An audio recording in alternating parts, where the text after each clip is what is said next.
I think we will start. And then, Tamara, thank you so much for admitting all people that would love to listen to the Ukrainian language and literature. Okay, and we will start right now. All right, let me share my screen.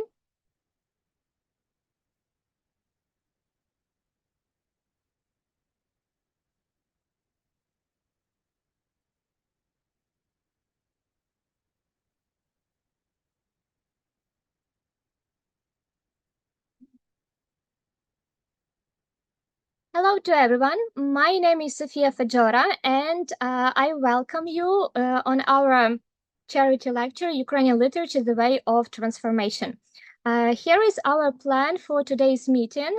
There will be introduction, then the main body, the main lecture, and the section of questions and answers, if there should be some of the questions. Just a couple of words about myself for those who don't know me. My name is Sofiia. I'm from Kyiv. I got my education at the Taras Shevchenko National University of Kyiv in Ukraine. Also, I was a graduate student at the University of Washington, where I also was teaching Ukrainian as a foreign language for students. And also I had a experience to study Finnish language in Finland in Åbo Academy University. I have been teaching Ukrainian for almost 8 years as a heritage language, as a native language, as a foreign language.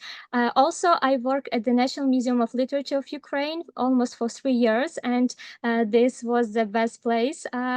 I will tell about this a bit later. Also, I participated in the Fulbright FLTA program and in the All Ukrainian Online School project. As for my activities, I am Ukrainian language educator, and I am a volunteer at the non-government organization Skovoroda Institute, and today we perform and we organize this lecture as Skovoroda Institute meeting.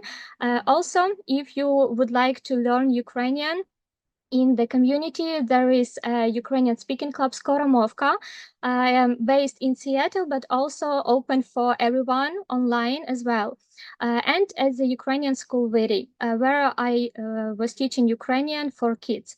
I'm also a volunteer of the charitable fund RI, and I will tell a bit more about this fund a bit later.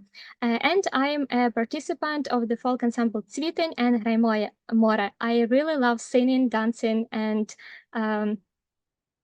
playing games. And my main interests are languages and cultures of different nations, and of course, popularizing Ukrainian language and literature all over the world. So the main purposes of today's lecture for me, for myself, is to present the peculiarities of the Ukrainian language and literature, its origin and development through the centuries. I am conscious that it's impossible to show everything just in 2 hours, but I will try just to give you the inspiration. I've prepared over 100 slides for you, so just keep strong and resilient. I would like to inspire you to keep discovering Ukraine, its culture, and learning about its history. And of course, one of the main purposes of today's lectures is to support our volunteers, doctors, and all the defenders who have been fighting for Ukraine's independence day by day. And here you can see some of the funds and charitable organization. I'm personally familiar with all of them. So as I have told, I am a volunteer of the charitable fund RI, but also I have friends and colleagues who present different funds. So in case you want to know verified funds, they're in front of you. Okay, so let's get started. Today's meeting is dedicated to the World Poetry Day, and this year the topic is Standing on the Shoulders of Giants.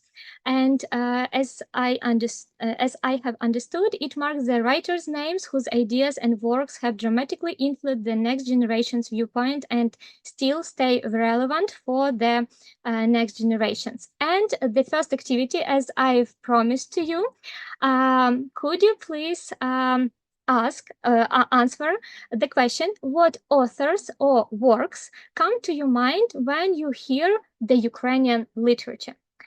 For this activity, I will stop sharing my screen and I will send in the chat, I will send them link so that you will be able to follow it. And then please open it on your telephone or on your laptop and text 3 names or 3 works or 3 something that associated with Ukrainian literature. And at the same time, I will open my screen so that you will be able to see the result of it.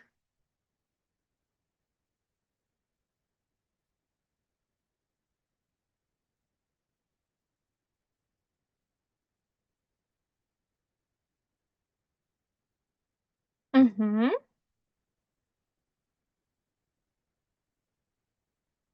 So when you type, there will be some options. And now we will see the result. Okay, we have 3 first names. Okay, probably I will stop sharing so that you will be not seeing all the names and you can just create your own names. And then when everyone finishes, yeah, we will be able to see the common picture. Okay, yeah, you can text either in Ukrainian or in English, as you wish. Mm-hmm. I see that our audience is really well educated. But if you know nobody, it's also all right. So you can just text something else. Oh, I see some answers in the chat. So there are Куліш, Пантелеймон Куліш, okay. Тарас Шевченко Кобзар, Ольга Кобилянська царівна, Михайло Коцюбинський, Тіні забутих предків. Excellent, excellent. So I see that there are well-educated people have gathered. Mm-hmm. And here you can see the picture of the online activities. So there are also Леся Українка, printed 2 times differently, yeah. Ліна Костенко, Тарас Григорович Шевченко, TH Шевченко. Ліна Костенко also 2 times. Леся Українка 3 times, okay. Григорій Сковорода, thank you. Тарас Шевченко and Іван Франко. Excellent, excellent. So the main like 5, 6, 7 authors you have already known. That's great.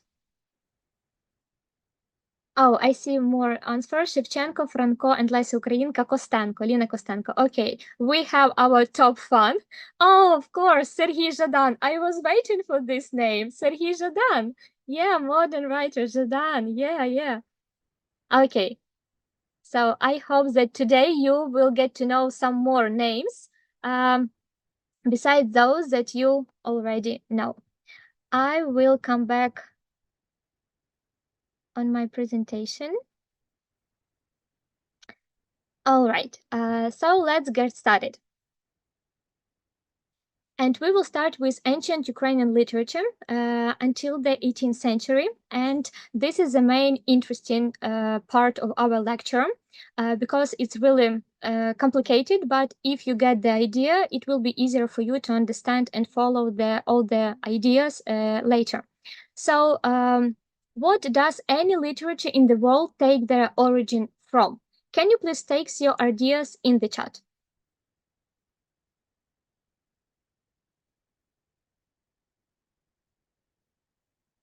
What does any literature in the world take their origin from?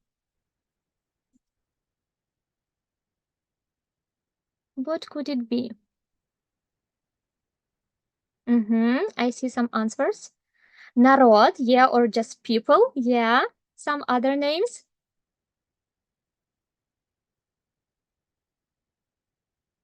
Oh, I see Tamara also Kurkov, yeah.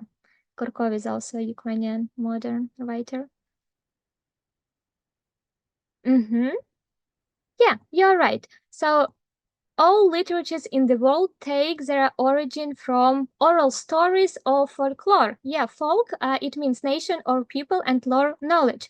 And if we get dictionaries like Cambridge or Britannica or Oxford Learner's Dictionary, there are some similarities. So usually it's traditional customs, beliefs, stories or sayings or of a specific country. In other words, it can be considered as a wisdom treasure of one nation, like tales or saying or proverbs, religious texts, of course, myths, liturgies, yes, dances, and art forms preserved among some people or one specific nation. And the same Ukrainian literature also has one of the richest folklore in the world. As Google said, it's known over 200,000 folk songs. Some sources say that almost half million, yeah, and only 10% is recorded and published. Could you imagine this? Number. And UNESCO has a unique collection of folk songs from the countries all over the world, and there are approximately around 15,000 songs in the Ukrainian fund collection. And just for comparison, you can see the Italy songs. The Italian music has a collection of around 6,000 songs. So I bet you have heard this melody, but still, I would like to start our meeting with this song. You can, if you know this, publish or text in the chat.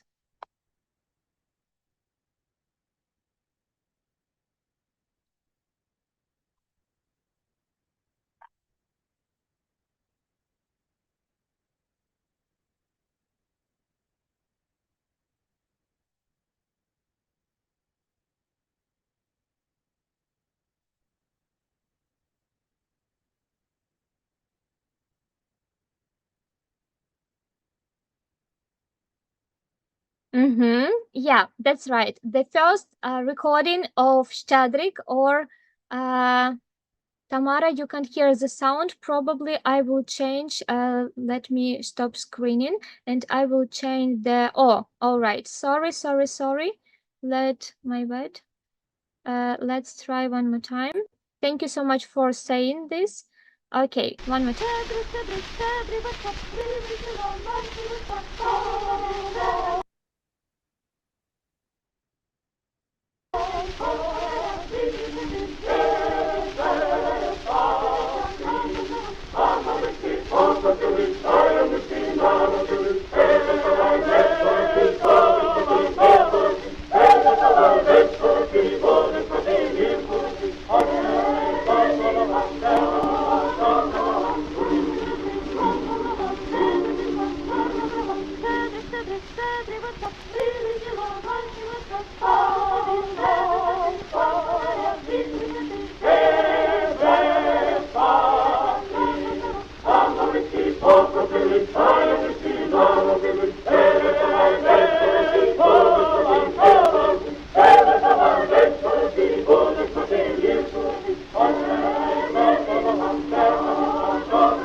So this was the first recording of Shchedryk, recorded in 1922, and some of you know this melody as "Carol of the Bells."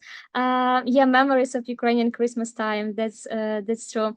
Some of you know this as a Shchedryk, yeah, written by Mykola Leontovych, but some of you know this melody as a "Carol of the Bells," arranged by Peter Velykyi. Anyway, this song is written for today's like for nowadays season, because lastivochka is a swallow, is a bird, and usually it comes to Ukraine, yeah, to our territory in the spring. So, and now we can just sing this song once again. Yeah, so this is a very unique song that combines pagan time and also Christian time when we know that our ancestors, they celebrated New Year in the beginning of the spring, where the nature has started to bloom, yeah, and that's why they sing these songs. And also, it's very ancient melody because there are only three tones, and we know that the last tones, like a three, da da da da. So it means that this melody has really deep roots. All right, let's move on. And in case if you want to know all the story about this Ukrainian song that became a Christmas song, Christmas carol, there is a website. It's called Shchedryk, and you will be able just to go and read the whole history about this. And in case you want to watch a documentary movie, Shchedryk in Ukrainian, or documentary movie Shchedryk versus Russian world, you will be able also to watch it with English subtitles, because not everyone knows that Shchedryk was performed by the Hor, yeah, and the you can see here. Here is Simon Petlura, and he was the main person who wanted to send this choir to perform Shchedryk, yeah, to perform Ukrainian music all over the world, like in Europe and also in the United States, in Latin America, and other countries. And I don't know if you knew this information, but the tragic story was happened with Mykola Leontovych, because he the composer, yeah, of this melody, Mykola Leontovych, he was shot in 1921 by a Chekist or Soviet state security agent, Afanasy Grishchenko. Yeah, and that's why it's a real ironic tragedy of the Ukrainian culture. So we perform our culture, our nation, but our authors are are dying at home. Yeah, because this Chekist Afanasy Grishchenko, he came to Leontovych house. He was staying at home of his parents during the um, Christmas time, and he just shot him. And if you are interested about a nativity scene or Vertep, usually it's a puppet theater where religious or secular humorous skirts were staged, usually during Christmas holidays. But also it has different meaning. For example, Vertep, it's like a performance with actors, and also it's a name of a cave where Jesus Christ was born. And this is a picture of Roskoляda at the University of Washington, happened in 2023, where my students and I and my colleagues and my friends, they performed this Vertep, personally. So if you want to have this experience, you can also try to do so. So it's really a live tradition. And one of my best teachers is Mariia Pylypchak, and she published so many books dedicated to Ukrainian folklore. And you have to realize that Ukrainian folklore is not about only carols, yeah, but there are like the whole seasons, the all the 4 seasons. It could be spring songs and also lullabies and also some children games and wedding songs as well. So in case if you're interested in these publications, you can contact the author and ask her to send it. And two more channels just for a couple of you who would be interested in Ukrainian methodology. There are Твоя підпільна гуманітарка and Magical World.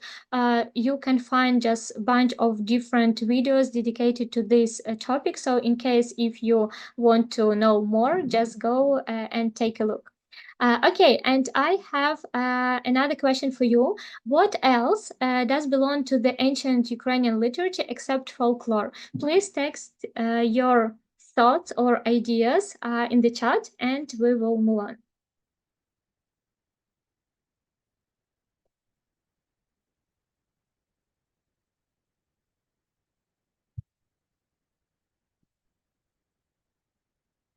What else could belong? Okay, Pisanki, yeah, of course, but what about Ukrainian literature?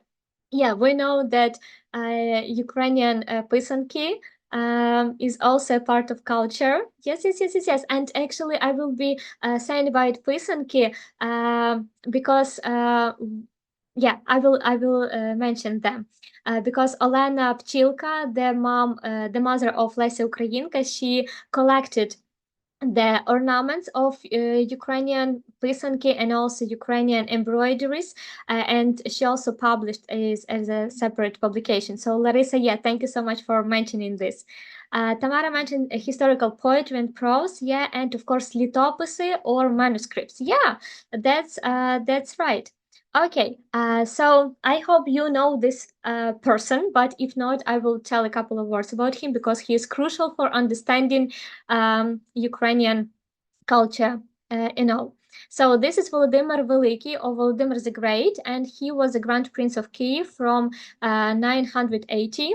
He is the son of Sviatoslav I Igorovich and Malusha. He had 11 sons, yeah, by different five wives, and he ruled the Rus, yeah, Kievan Rus, over the next 55 years. But the main thing that he did was the Christianization of Rus or baptizing. This happened in 888, 988. And since this time, Ukraine, or at that time it was Rus, the capital was in Kiev. That's why we have Kievan Rus. It was considered as a civilized country with own art, education, and literature. And we got all of this literature specifically by Byzantium, yeah, Byzantia or Byzantium. And his son Yaroslav the Wise or Yaroslav Mudriy, he continued the activities of his father.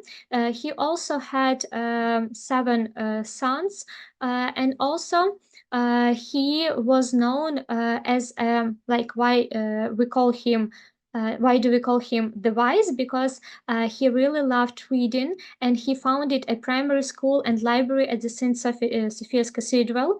And also, he sponsored the translation of Greek and other texts into Church Slavonic language. And that's why we have this bunch of literary works. And Yaroslav the Wise, also known as the father-in-law of Europe, because many of his children, they got married with the kings or queens of different countries, of different kingdoms. For example, Anna Yaroslavna became a wife of the king of France. Yeah, we know about this.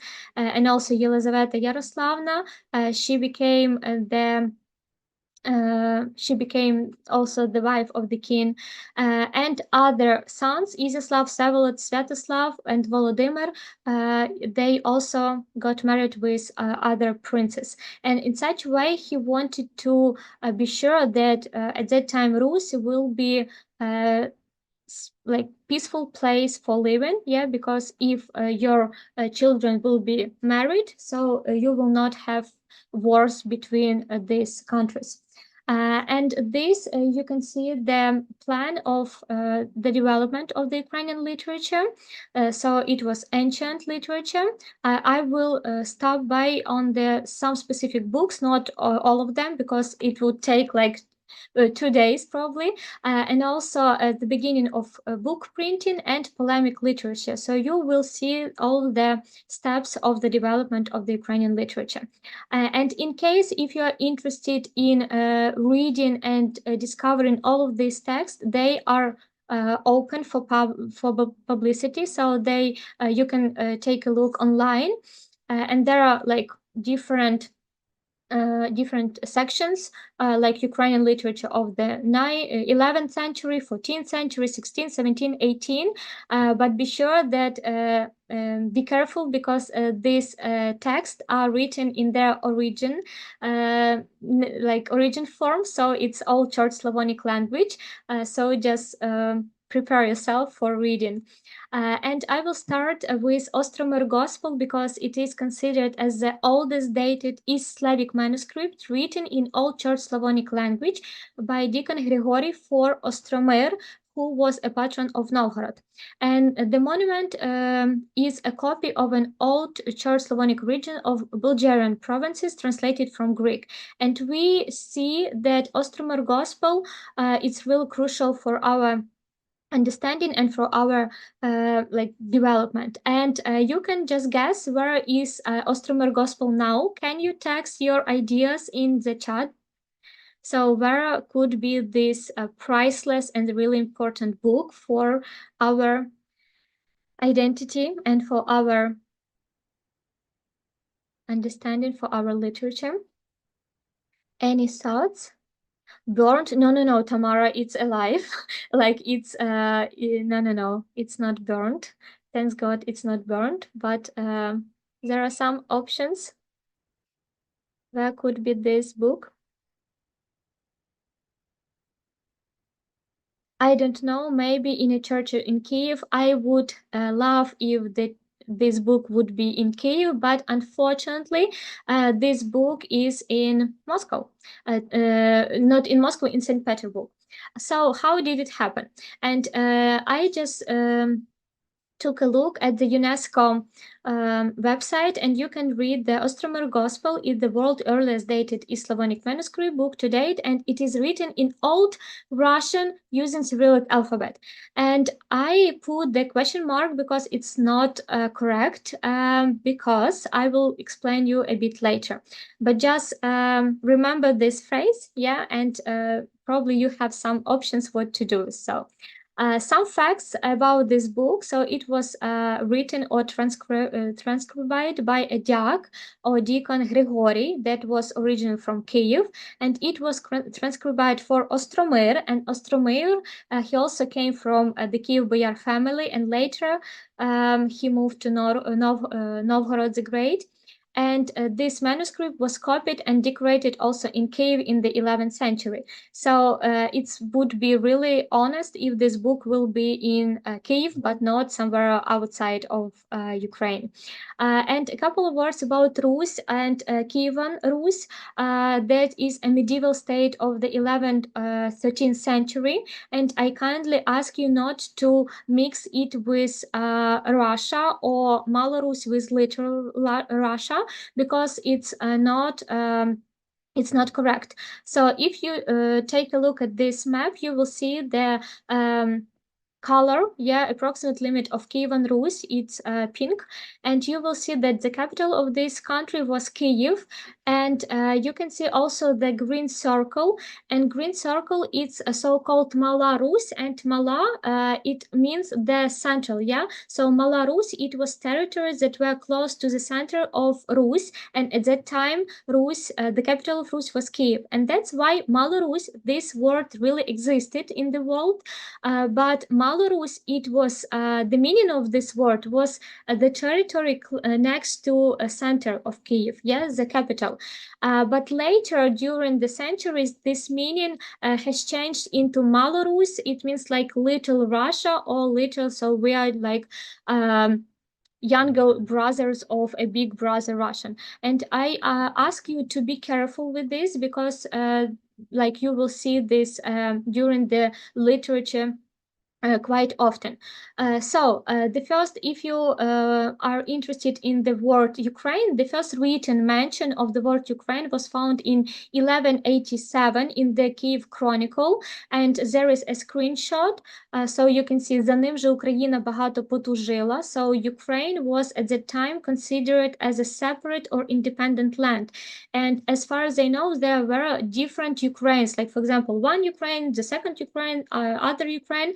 So the meaning of this word Ukraine was not like a state, yeah, like a country, but it was a separate land, yeah, and that's why the meaning also will be changing like during the next history. But what about Moscow?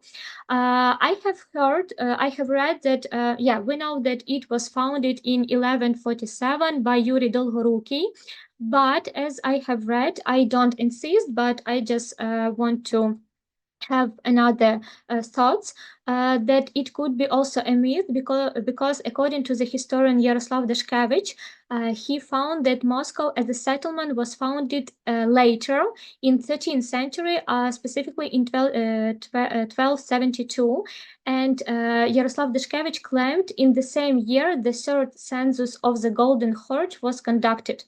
At the first census and the second settlement, Moscow is not mentioned. So probably Moscow as a city was founded a bit later. There is a question if the language of the text Church Slavonic or Proto-Ukrainian. Thank you so much for this question. I will say about this difference a bit later, like in a couple of slides.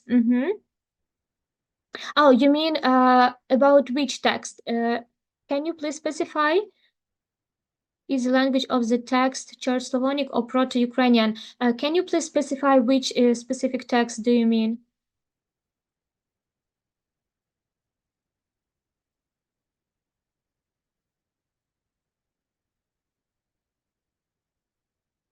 Okay, we will move on and then I will try to answer this question. And what about Russia? Russia is an artificial toponym created by Feofan Prokopovich that took the root of the word from the Greek Rossiya. So Greek called our country Yarus. It was called by Greek people Rossiya, and Feofan Prokopovich, he decided to take this name and just to called the whole country Russia. And the new name was first mentioned on October 22 in 1721, when Tsar Peter I proclaimed the Moscovian kingdom to be called the Russian Empire, and all the Moscovians should be called the Russians. So you can see the exactly specific date when this name came to the history. Of the text under discussion. Oh, if you mean this one, Yaroslav Dashkevich, I don't have this the name of this book, but I can send you the website on the article where he mentioned this. All right, and if you are a foreigner, probably you never paid attention to the letters, like to the how many letters are in the world, like for example, Rus or Russia, Malorus or Malorussia, Old Russian language or Old Russian language. But there is a huge difference because Rus, as I have mentioned before, it belongs to the medieval state Rus, and Rossiya, it's exactly the modern country created as there is mentioned in 1721. And that's why to mix and to like to say that they are similar, it's really not right, because it's not correct. And Malorus, Malorossiya, and Malorus, Malorossiya, I will insist to call this like Malorus or Maloruska mova, but not Little Russian language, even though in the English literature you will find many like Little Russia, Russia. But I would say like it's more correct and accurate to call it Malorus, because the meaning, of course, we have malo, in the root of this word, but the main meaning is like close to the center, and that's why be careful with the Davnyo Ruska mova or Old Russian language and Old Russian language, because it's completely different things. In my opinion, to call the Old Russian literature as the Old Russian literature, like exactly the same, is not correct at all. But if you ask about did Old Ukrainian language have any similarities with the modern Ukrainian language? Of course, and there is a bunch specific characteristics. You can see like some words are similar, or some endings of the verbs, or hard ending in the words, or soft sounds like ts at the end of the words, bliznets or tets, divitsa. So in case you are interested in this topic, you can also take a look on the source, and search more. And what about and this is the table that I would love to also to insist on this. So this is the Ukrainian language development. Larissa, yeah, thank you for your question. So maybe if you have time, I thought malo meant small, not center. Does it have two meaning? Yeah, malo literally it means small, small. But usually it like translated like Malaya Rus or like Little Russia. And in the documents we can also see this like Malaya Rus, like Little Russia, and the meaning in this combination word, we see that like Ukraine was a part of Russia, yeah, like a little small Russia, a part of Russia. But the origin name of this Malo Rus, it was not a part of Russia, but a center of Rus. Yeah, not a part of like little Russia, but a central part of Kievan Rus. Okay, I understand. Yeah, yeah, and it's really crucial for understanding that Malo Rus. No, it's okay. That Malo Rus should be like more properly to yeah to understand this. Okay, and what about the historical periods? As Dr. Lanto has asked, in different periods, different languages were used for different purposes. And there is also a source, litopus.org.ua, and you can take a look in case you want to deeply understand the differences.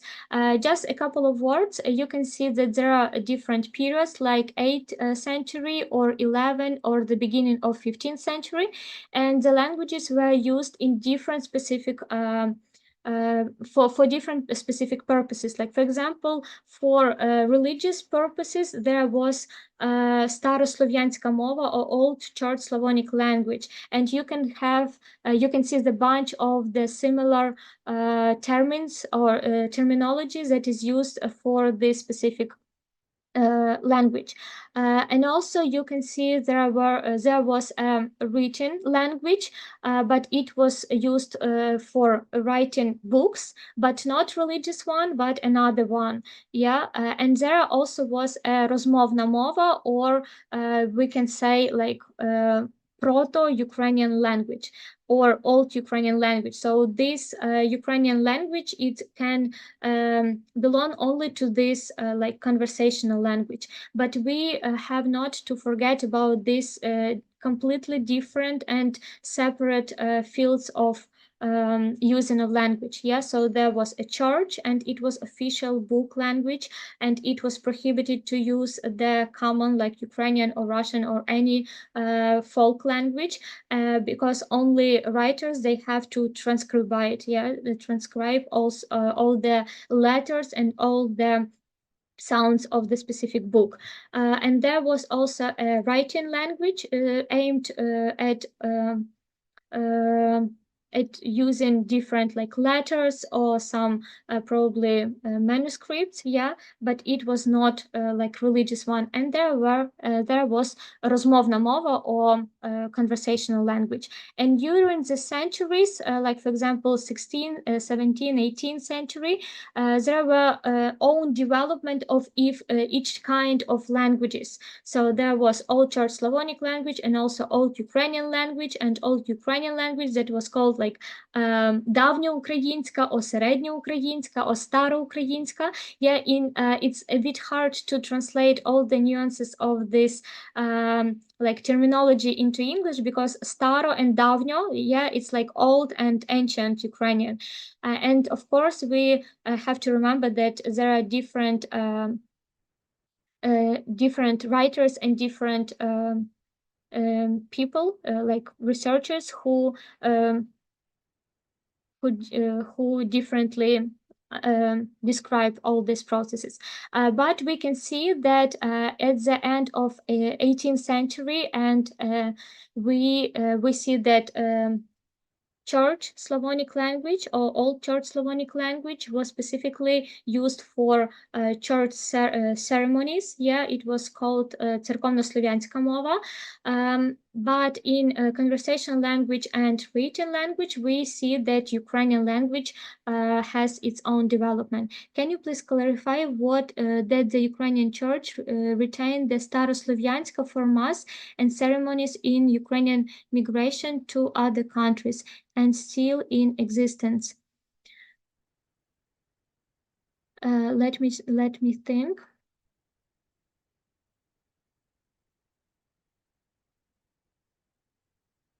Mm-hmm. So Tamara, I will try to answer your question, but it's really not easy to do so. But if you don't like get my idea, please clarify once again. So as far as I understood, Staroslavyanska or Old Church Slavonic language, it was used specifically for church ceremonies.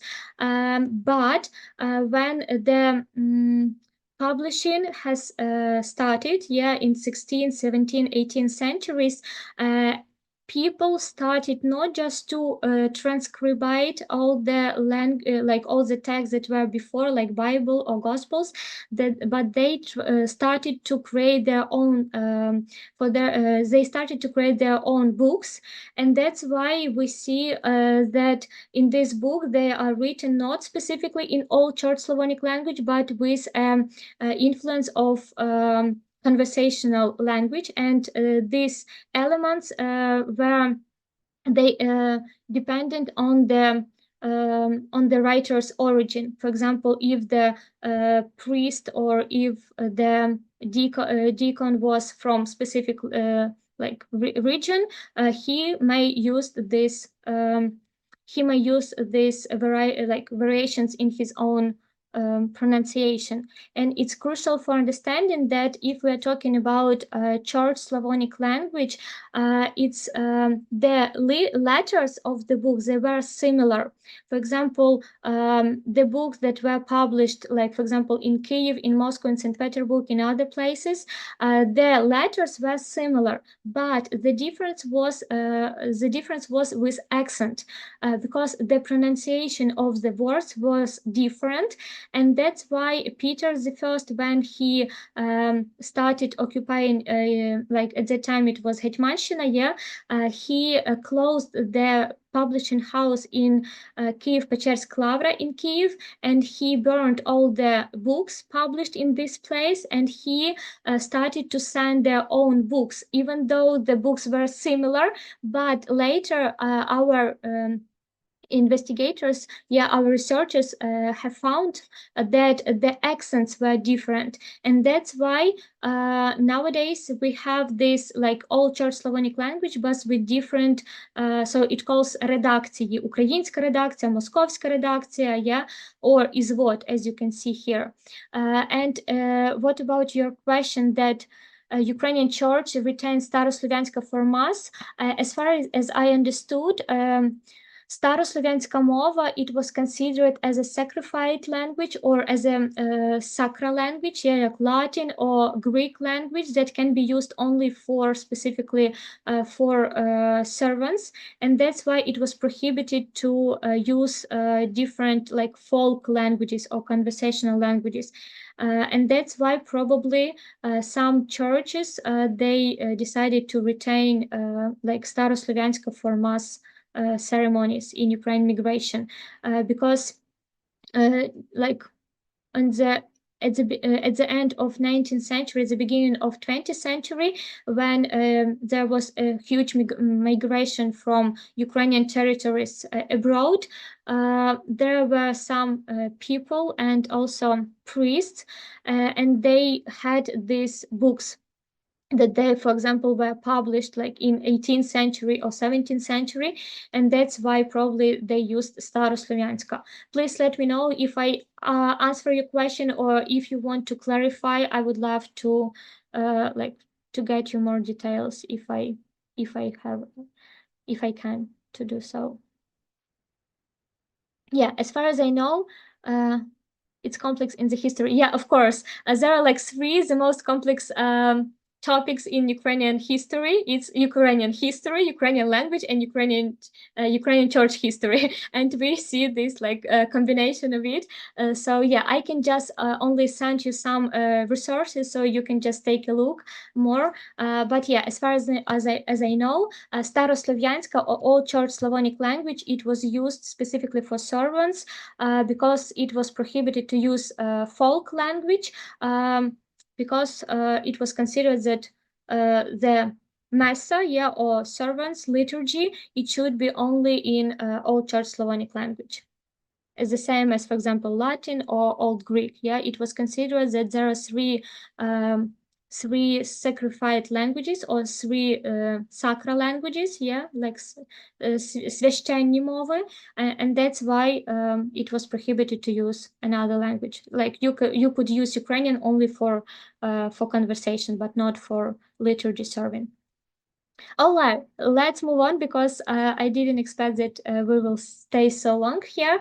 I would like to share one more picture with you. It's Konstantin Tyshenko, Ukrainian linguist, and he also investigated the specific and unique characteristics and peculiarities of the phonetics and grammatic features of the Ukrainian language, and he had found 34 unique characteristics that are specifically in Ukrainian language, and you can see there are some of them. Yeah, so my favorite one is enki, yeah, because we can have one word and we can add some suffixes that has no meaning, that has the same meaning but different possible options to do so, like donichka, dochenka, or donka, yeah, and these suffixes. Or we can add some more prefixes like popo, yili, popo, yeah, and all the things. And if you pay attention to this picture, you will find that there are only 11 common features with between Ukrainian and Russian language, for example, and 22 features that are similar with Polish and Ukrainian language. And take a look, please, on the Belarusian language, not Belarusian, yeah, but Belarusian language, because it's Beloruska, not, yeah. There are 29. So from the linguistic point of view, we can say that the closest language to Ukrainian is Belarusian, yeah, if we are talking about phonetic and grammar. But don't forget about pronunciation and other things. All right, let's move on. One of the interesting books that is also crucial for ancient literature is Tale of Bygone Years by Nestor the Chronicle. And we can read it from the oldest times till 1113. And if you take a look at this text, you can see that it is written in old Church Slavonic language, so it's not Ukrainian. Yeah, you can see some different letters that are not in Ukrainian alphabet at all, and they sound differently.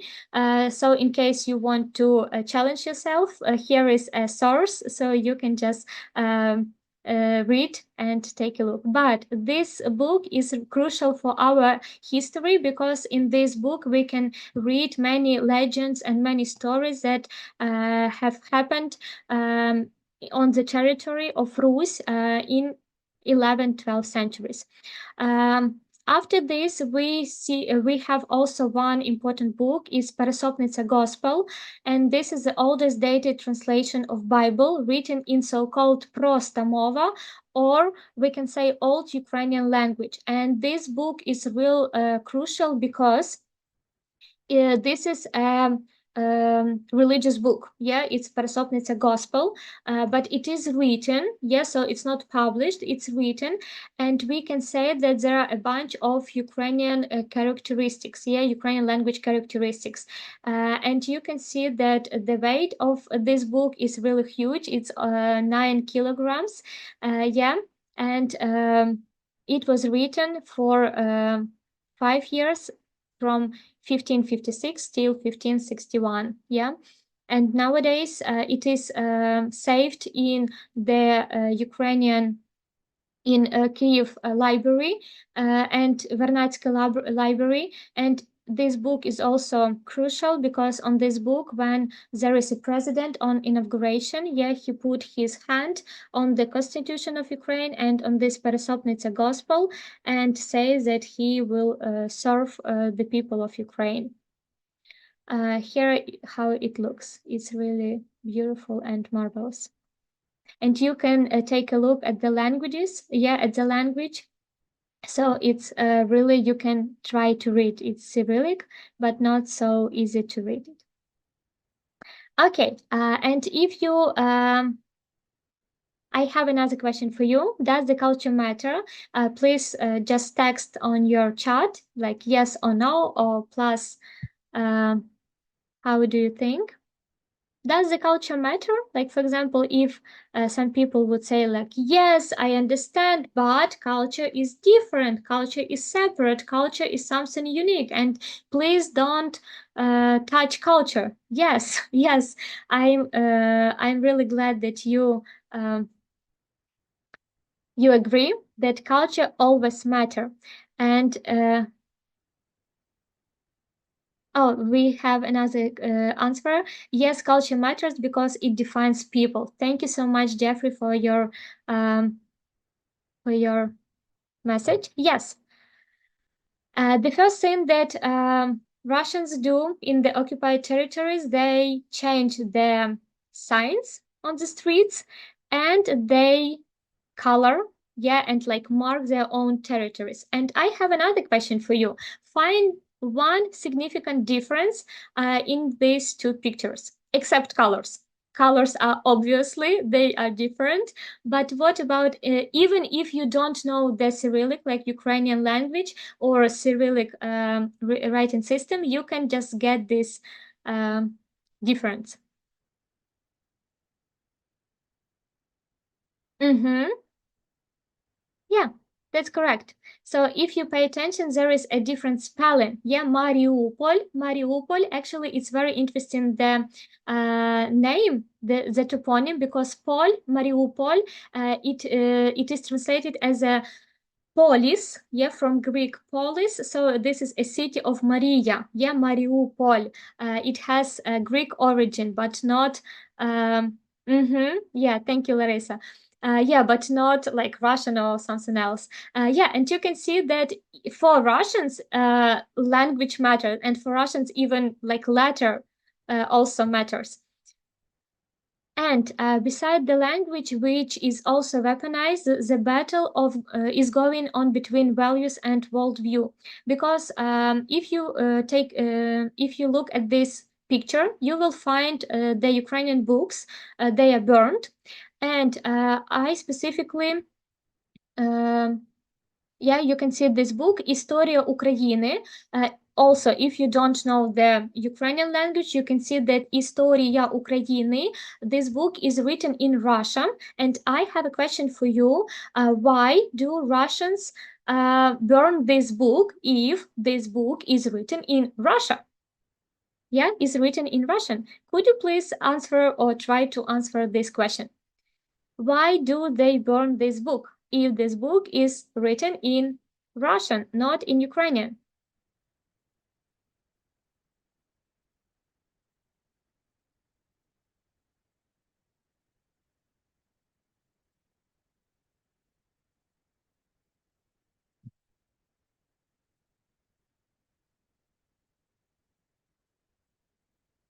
Do you have any thoughts?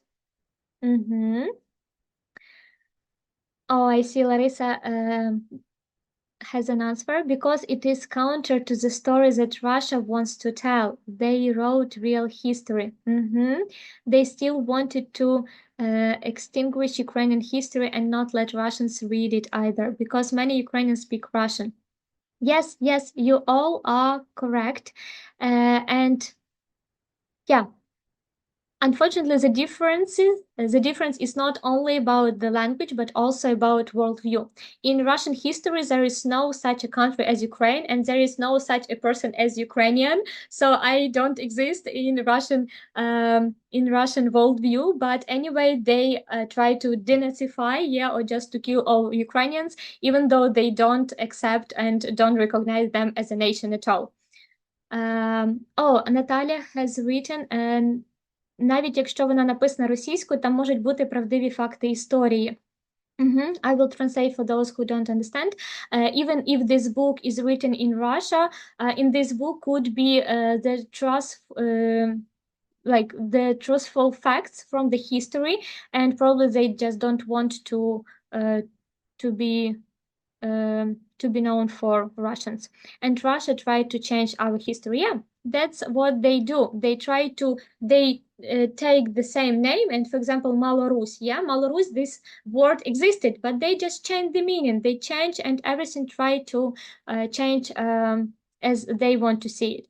And about culture, probably you have heard, but if not, on May 7, 2022, Russian missiles destroyed the literal memorial museum of Grigory Skovoroda in the Kharkiv region. And I hope that you understand who is Skovoroda. Just a couple of words because it's my personal, like one of the favorite authors. So Grigory Skovoroda was a poet, musician, teacher, and philosopher of the 18th century. And there are some philosophical ideas of his works, of his poems.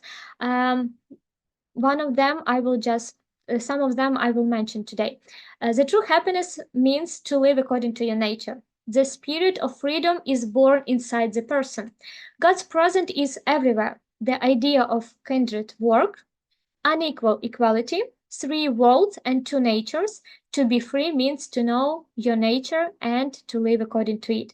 So this Grigory Skovoroda, he has wrote a fable, Bджолата Шершень, or a bee and a hornet. And in this fable, he claims that every person has own talents. And for example, a bee, it was born for gathering honey. But there are two kinds of people. One kind of people, they are like bees, and they live their lives according to their own nature, yeah, according to their own mission. But there are also some people as hornet or шершень, and they use their things that bees create. Yeah, so for example, they don't gather honey, but they just steal honey and live only for their own purposes. And in this short fable, Skovoroda claims that thanks to the blessed nature that made the necessary easy, that may be done, and the difficult unnecessary. There is no need to do so. So in case if you want to, so if it's easy for you to do something, so probably it's your kindred work and you were born for this work, and it will bring happiness into your life. But for example, if you do some other things that don't bring you happiness, so you probably have to look and like search for your own kindred work. One more idea that I would like to share with you is unequal equality, on рівна рівність. And you can see that Grigory Skovoroda is on our like 500 hryvnia. And you can see this picture of fountain, and I will explain his idea. God, the philosopher wrote, is like a fertile fountain, which fills various vessels according to their capacity. Above the fountain there is an inscription, unequal equality to everyone. Different streams pour from different tubes into different vessels, standing around the fountain. The smaller vessel has less, but in that it is equal to the larger one, which is exactly full. So Skovoroda claims that every person has own talents, and of course some people probably can do something better than we. But all of us are equal because all of us are full, yeah, because God gave all the talents, yeah, to all of us. And that's why the only thing we have to do is just look into our soul and to find our own talents and live according to our nation, yeah, so to be happy and to enjoy our life. So this unequal equality. And of course the libertate. Skovoroda is known for his freedom, yeah, for his spirit of freedom. And there is a poem De libertate, про свободу. I will read it in Ukrainian, so you can just practice your listening skills, or you can enjoy the listening. But if you want, there is a translation. Що є свобода, добро в ній якеє? Кажуть, неначе воно золотеє. Ніж бо не злотне, зрівнявши все злото, проти свободи воно лиш болото. О, якби в дурні мені не пошитись, щоб без свободи не міг я лишитись. Слава навіки буде з тобою, вольності, Отче, Богдане, герою. So, in this verses, in these lyrics, we see that Skovoroda claims that freedom, personal freedom, is even more worth than gold. Yes, that uh, golden some things, but if the person is free inside the spirit, the nation also will be free. And here he mentions the Bogdan Heroi or Bogdan Khmelnytsky, and we know that Bogdan Khmelnytsky, he was fighting for independence. At the time it was Hetmanshchina, and that's why Skovoroda sees Bogdan Khmelnytsky as a hero. We also know that Skovoroda has a completely difficult and complex language, but still, in case you would like to get to know about his works, we know that a majority of some words that today are considered as Russian, originally they were used in the old Ukrainian language as well. For example, vremya or zvizda or vozdukh. Yes, so all these words are not only like Russian, even though Russians still use them, but also as a part of our culture as well. And Skovoroda is known also for his last will. He asked to write the phrase on his grave, "The world endeavored to catch me, but it didn't catch me." We know that Skovoroda had a possibility to stay in St. Petersburg because the Imperatrica, she wanted, he had a great voice and she wanted him to stay in her palace just to sing, but he rejected. He wanted to keep his studying in Kiev Mohyla Academy, but he didn't finish because in order to finish, he had to be a monk, but he didn't, he was a religious person, he believed in God, but he didn't want to limit himself with some obligations, and that's why he wanted to be just free, free person. And we know that he also didn't have a home, so he just traveled from different cities, and he traveled from different cities and had a lot of friends. And he lived in such a way that he taught what he discovered from his own life. He communicated a lot with common people, and all these dialects and his ideas he wrote in his manuscripts and his works, and only after his death his publications were published. So during his life he just wrote and gave to some other people. If you would like to learn more, there are more resources for you to search. And also, I would love to recommend you documentary film Suspilne Kultura in Search of Skovoroda. This one is with English subtitles. In order you want to, if you want to learn something more, there is a good film, and also YouTube channel and even Radio Skovoroda. Okay, if we to sum up the biggest hour and most complicated period of our literature until the 18th century, there was some period. So the first one is rich Ukrainian folklore. Then the literature of Rus, Kievan Rus, please don't mix with Russia. There are religious topics. Educational centers were under the protectorate of the monasteries, and that's why the schools were next to the monasteries. And Peresopnica Gospel as a manuscript as a first significant handwritten monument, written in Old Ukrainian or Prosto language. And also, I didn't mention today, but you have to understand that there was a period of publication. Yes, the first printed book was Apostle, printed by Ivan Fedorovich in 1574. And after this book, there are also a bunch of printed books. One of them, it was Ostromyr Bible. And after this period, we had polemic literature and Baroque epoch during 16th and 17th centuries. I have mentioned only Grigory Skovoroda, but you can see that there were many different authors like Gerasim Smotritsky, Christopher Filolet, Ivan Vyshinsky, and other. And polemic literature, why we call this polemic literature?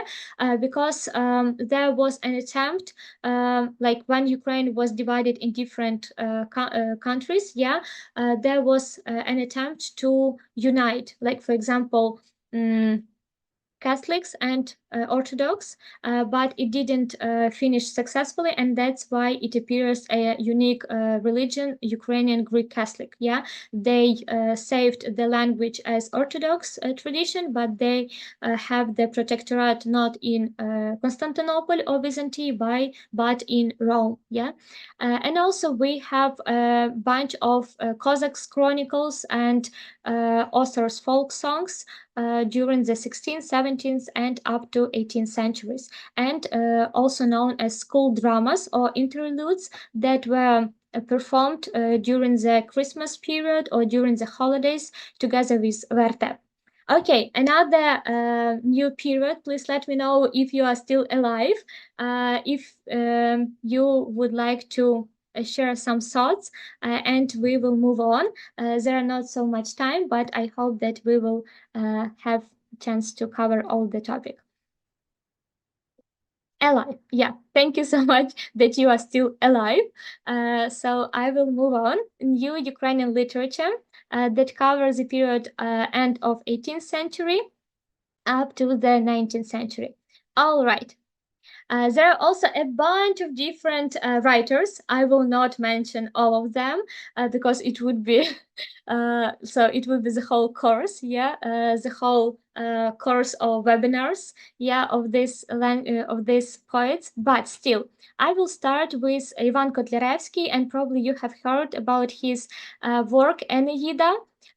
This is the first poem written in modern Ukrainian language. So even though it was written in 1798, yeah, almost 300 ago, you still can read it and understand easily because Kotlяревский, he wrote not in Old Church Slavonic language or this official language, but he just took the language when people spoke, yeah, and this is also a clear evidence that Ukrainian language as a spoken, yeah, it existed long time before, long time before this time, yeah, before 18th century.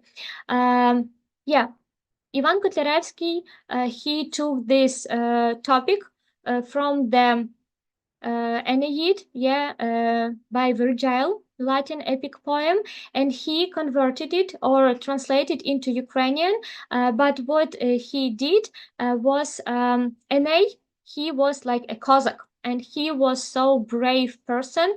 And at the beginning, he is not so serious, but at the very end, he has this transformation into a serious defender of his homeland. And the main idea is to find his own land. As we know, Kotlяревский lived in the period when Catherine II destroyed Zaporizhian siege. Yeah, so she destroyed this region, destroyed this independent government, and that's why, like Ukraine, stayed without their own homeland. Yeah, without own state.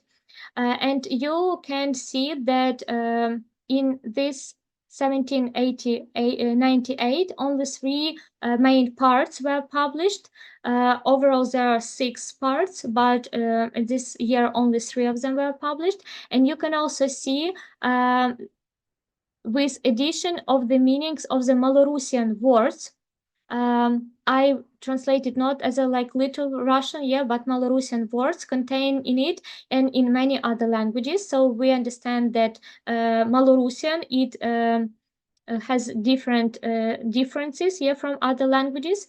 And what is interesting that it was published for the help of Maxim Parpura. So Ivan Kotlяревский even didn't know that his work was published. And when he got to know about this publication, he was really very angry. And he put Maxim Parpura, when you read this poem, in 4th or 5th part, I don't remember exactly, you can find this Parpura, yes, so Matsapuru, and there is like in the hell, there is a place where Matsapura, yeah. So yeah, he was not glad for this publication, but still we are glad because this is the beginning of our modern history, yeah, modern Ukrainian literature. And there are more resources if you would like to read it in English. There is Aeneid translated by Bogdan Melnik, or just watch a cartoon. But after the Kotlyarevsky, Ukrainian language was considered as a so fun and easygoing, and it was considered that Ukrainians are not serious people, yeah, because they can only laugh, only eat and dance. And Grigory Kvitkosnovyanenko, another writer, he wrote in one of his letters, in some way defending the dignity of the Belarusian language, I said that I could make you cry with my stories. They didn't believe me, and I wrote Marusia. So Grigory Kvitkosnovyanenko, he wanted to say, to claim that Belarusian language, it's a serious language, yeah, so it's not a dialect or Russian or neither Russian nor Polish or nor other language, and in order to to be able to do so, he wrote this Marusia. He wrote this poem Marusia, and when you read it, you can cry because there is a love story and a young woman. I will not tell you what happened because, yeah, it's very sad. So a young woman, she fell in love with another boy, but they couldn't be together because Marusia, I will not tell you. So if you want, you can just read it. One more time, culture doesn't matter. I don't think so, and you as well, because Taras Shevchenko monument, you can see the picture, was shot by Russian troops in Borodyanka in April 2022. And if a culture doesn't matter, then what is it? Yeah, you can ask, and if someone will tell you, like, culture doesn't matter, just remind this picture, yeah, remind this monument, and ask yourself, what did Shevchenko for Russians? If even in 21st century they shoot the monument of his, yeah. So Taras Shevchenko, I hope that you know this person and you know quite a lot. So there are just basic information. As you know, he lived 47 years. And look at these two self-portraits. Where the first one he drew when he was like 24 years old, and the last one when not so long time before the death, yeah. The difference between these two self-portraits is like 20 years, but you can see the difference in the personality.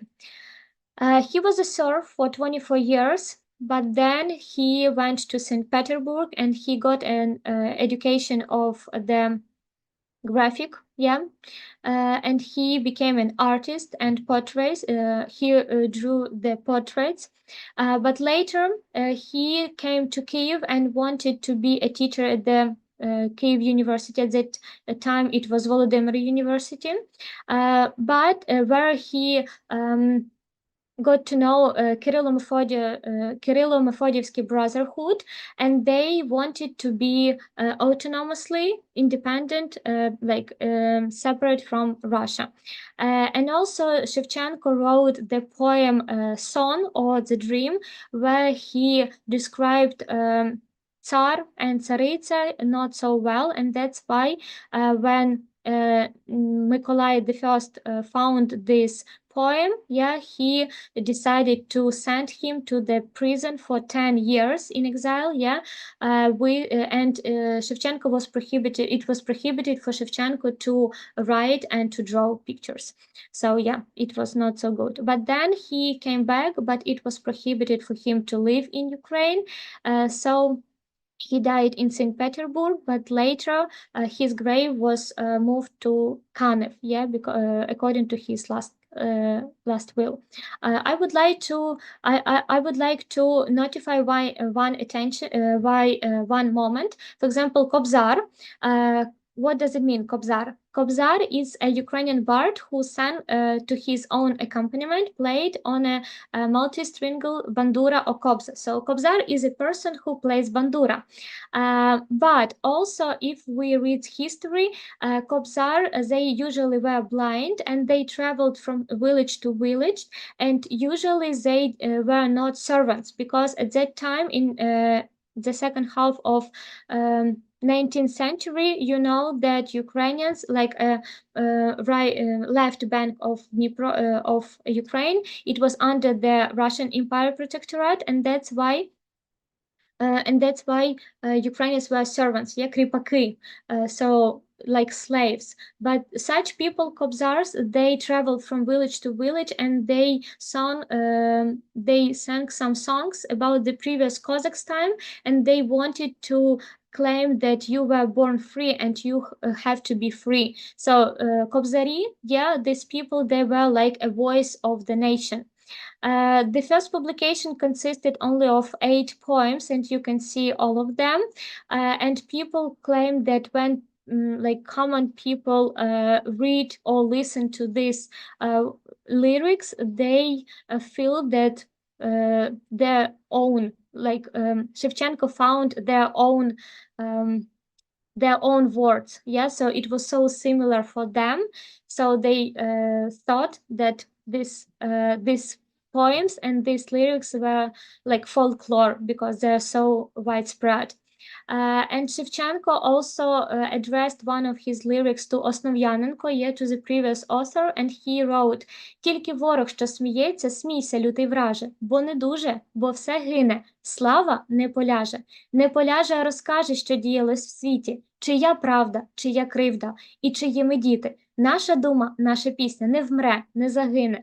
От де люди, наша слава, слава України». So you can see that the main slava, yeah, or glory of Ukraine, it's eternal because it's our song, is our idea, is our like freedom, yeah, it's our spirit of freedom, and it will live forever because you can't kill it because you just can't. And we accept and we recognize Shevchenko as a self-made man because he's a poet, artist, academic engraver, and constantly self-educated man. If you would like, there is a video and you can also watch it later. As I have told, Shevchenko became a voice of the oppressed nation. And this was clear since the beginning of the revolution of dignity and freedom. You can see the Armenian Ukrainian Euromaidan activist Serhiy Nihoyan, and he was the first victim during the revolution on the Hrushevskoho street. And we can see the picture with Shevchenko's words. Yeah, God speaks the voice of the nation.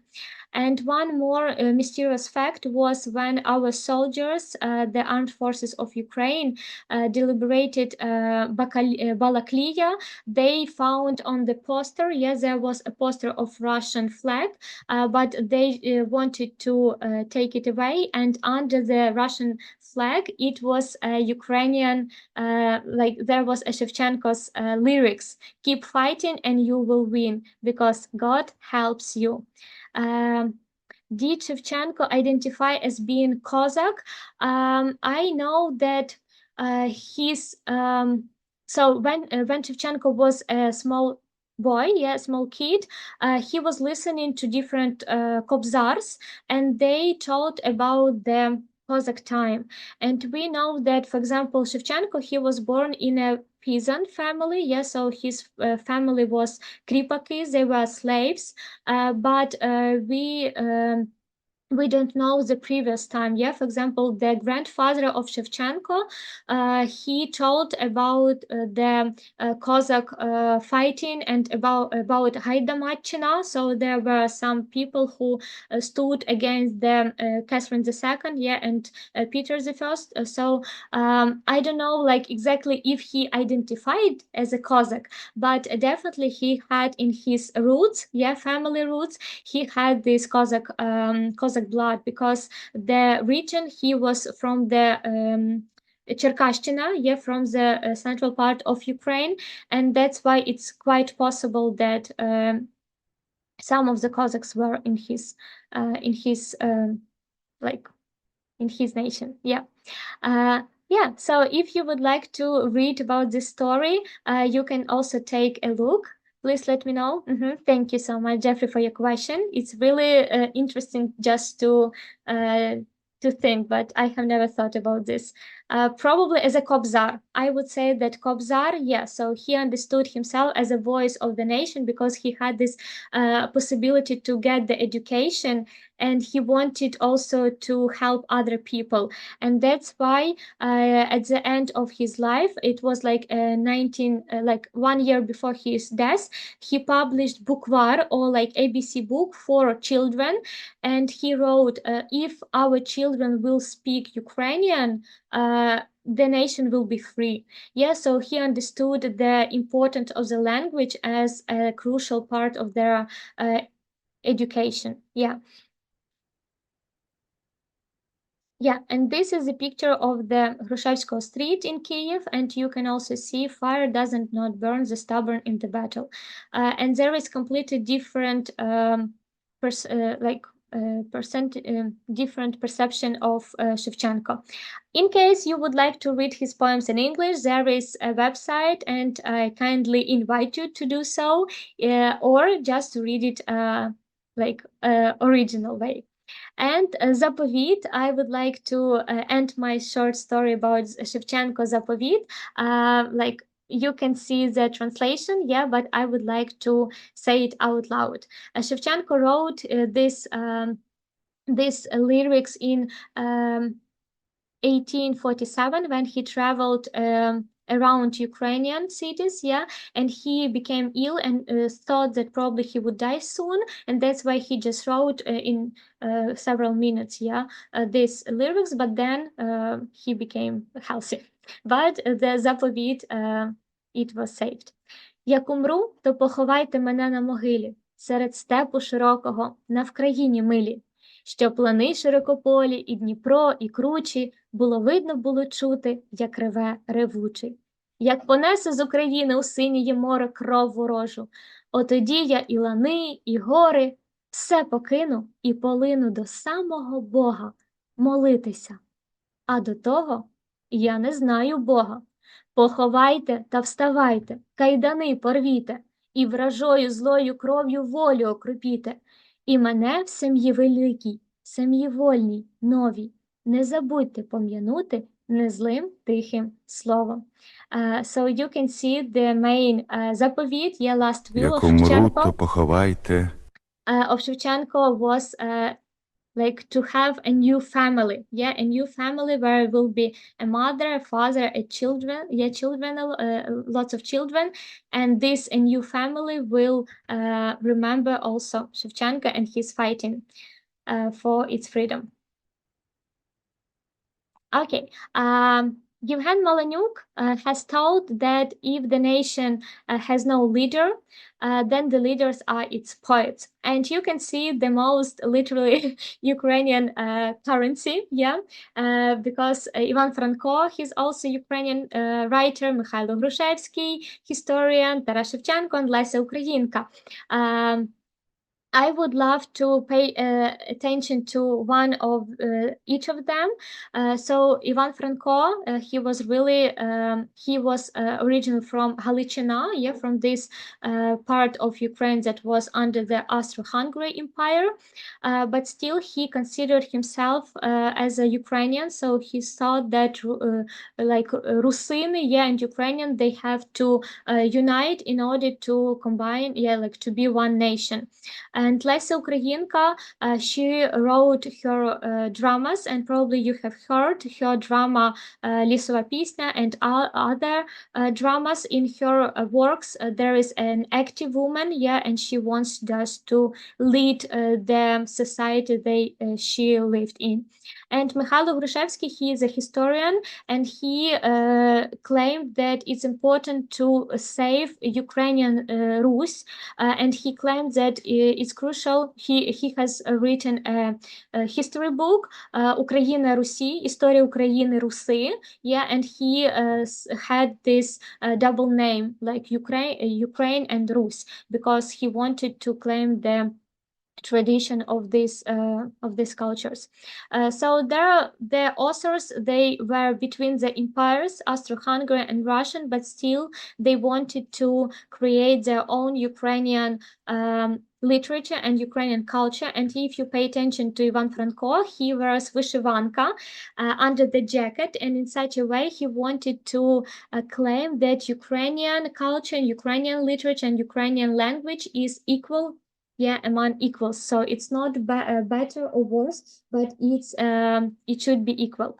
And Lesa Ukrainka also, the original name is Larissa Petrivna Kosach, but Ukrainka means that she also wants to emphasize that she is Ukrainian. So also I have heard the story when someone asked her to write in Russian, but she rejected.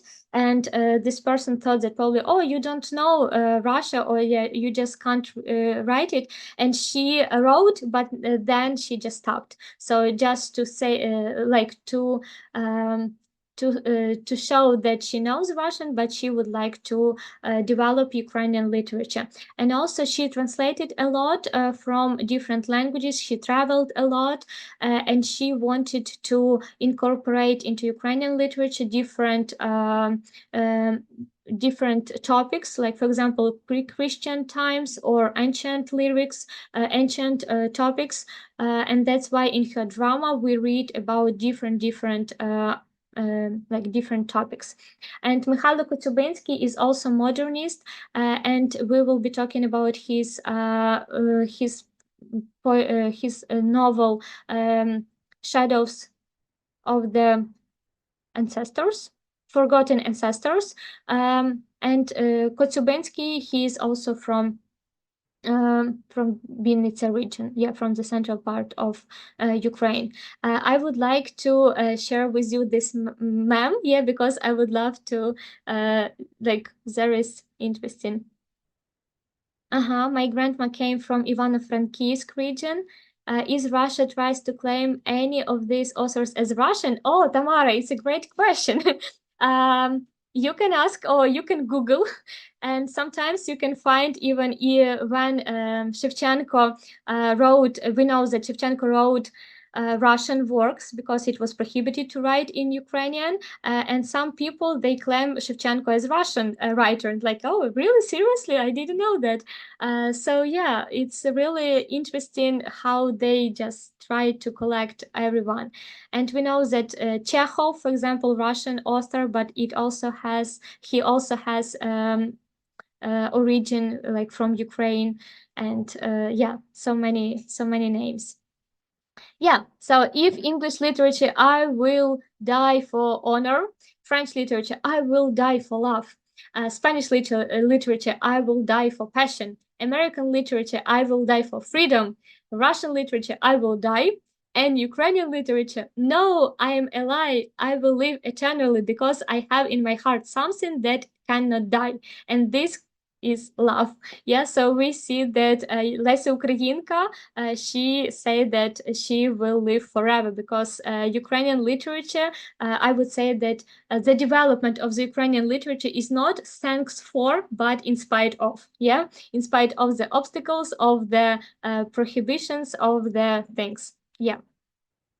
Okay, and the third etap is modern Ukrainian literature. It covers the 20th century, the beginning of 21st century, and here we are talking about the new generation. Later becomes known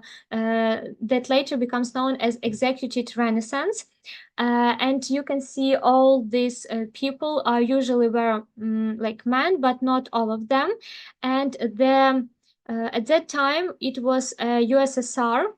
After the Russian Empire collapse, we know that there was attempt to build own country, and Simon Petlura and Ukrainian People's Republic also wanted to create own government, own army, but unfortunately, it didn't happen.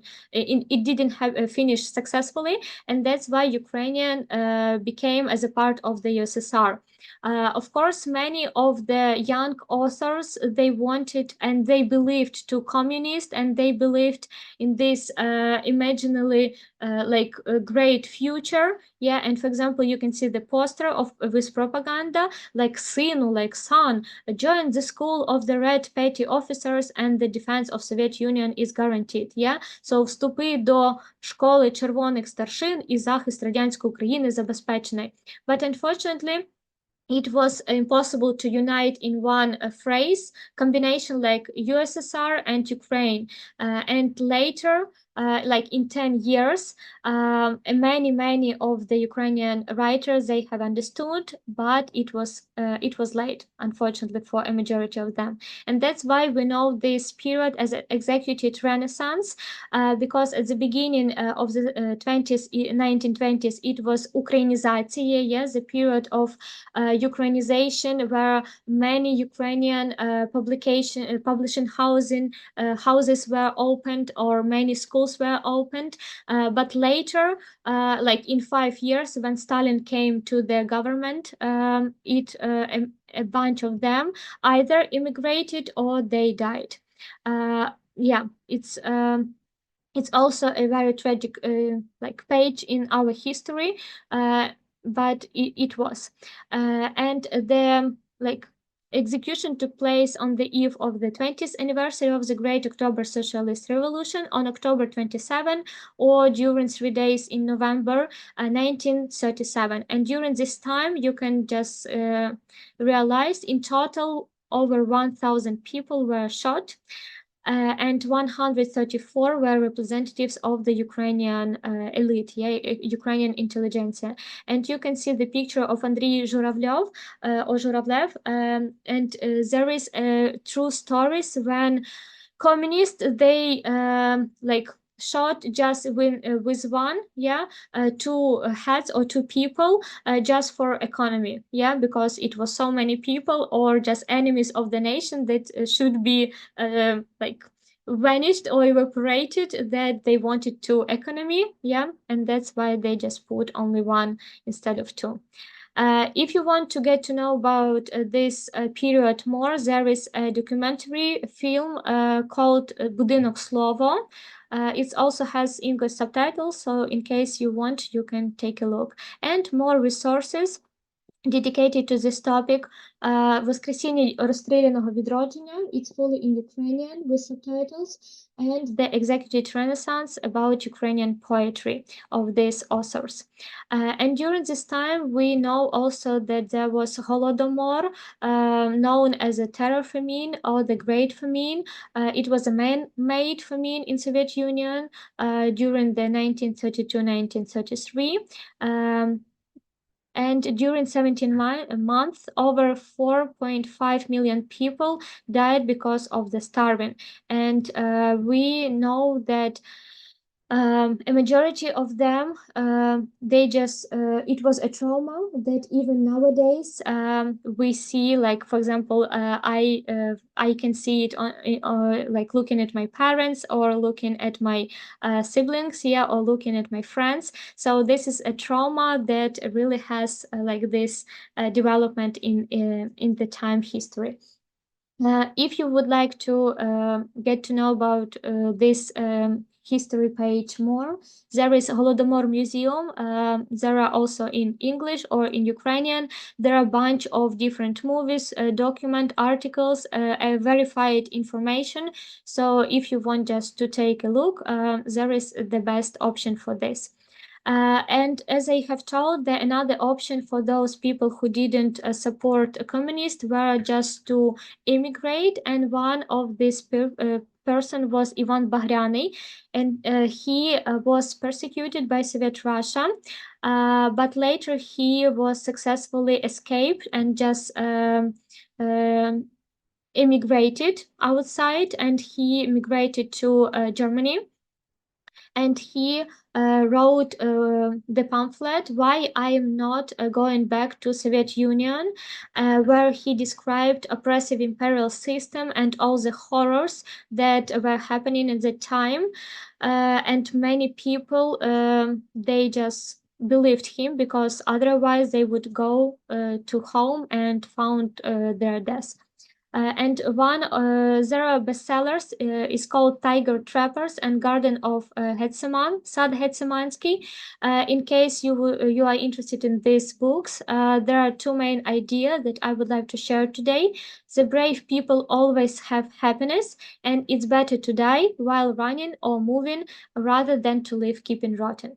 So, сміливі завжди мають щастя, або ліпше вмирати біжучи, ніж жити гниючи. This is the device of the hero and the same motto of the author Ivan Baghrani. And you can see that also this book, step by step, has a fundament here of the Ukrainian independence and Ukrainian understanding of their own mission in this world. There are two historical fiction books about Holodomor and Ukrainian families during World War II that came out pretty recently.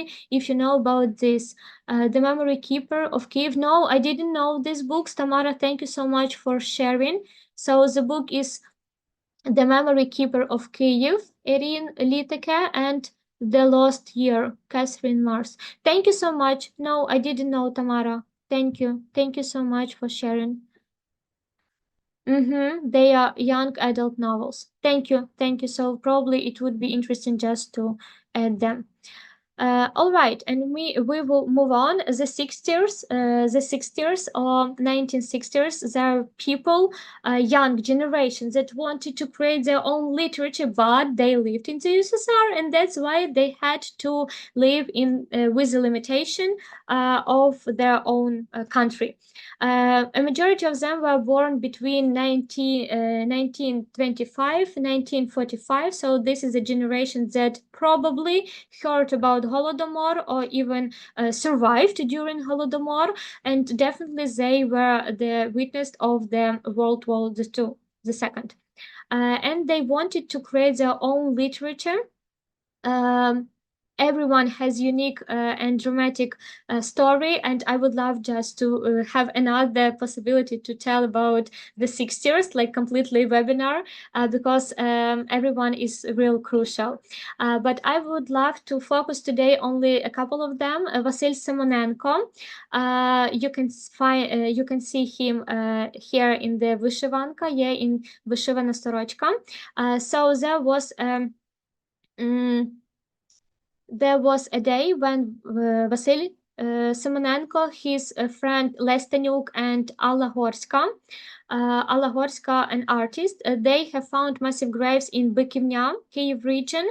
So one day they just, it was sunny day, and they gathered together, and they were just walked in the forest, and they found that some boys, like local children, they played football, and they decided to join them, but then they saw that the ball, it was a human cherub, the human head, and it was with a hole in the middle of the head, and they were so shocked, and they decided to look and observe this this territory, and they have found that the territory was not so flat, so it was like with holes.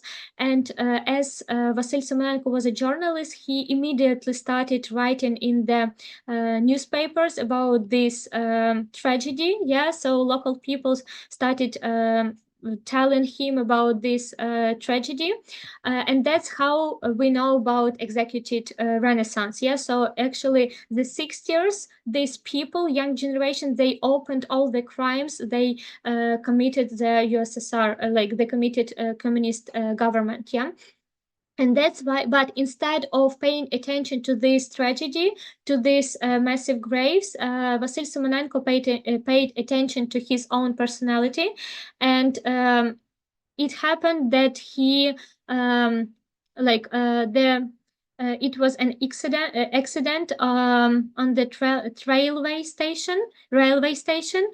So he wanted to buy the this he wanted to smoke, but later the policeman came to him and asked the documents, and when he saw the name Vasil Simonenko, the policeman took him in the in the police, and later we know that Vasil Simonenko was beaten, and after this accident he died in the hospital. And it was a real tragedy for this young generation, for these young people who wanted to create own culture. And we know that, for example, Alla Горська and a bunch of other artists, for example, Галина Севрук, Опанас Заливаха, Галина Зубченко, Людмила Семикіна, they created, you can see, stained glass window or vitrage that is called Shevchenko Mother, and it should be put in at the university, Kyiv University, but before the opening, before the one day before opening, it was destroyed by the rector, further director of the university, because of the words that they were on this window. Возвеличу малих отих рабів німих, я насторожі коло їх поставлю слово.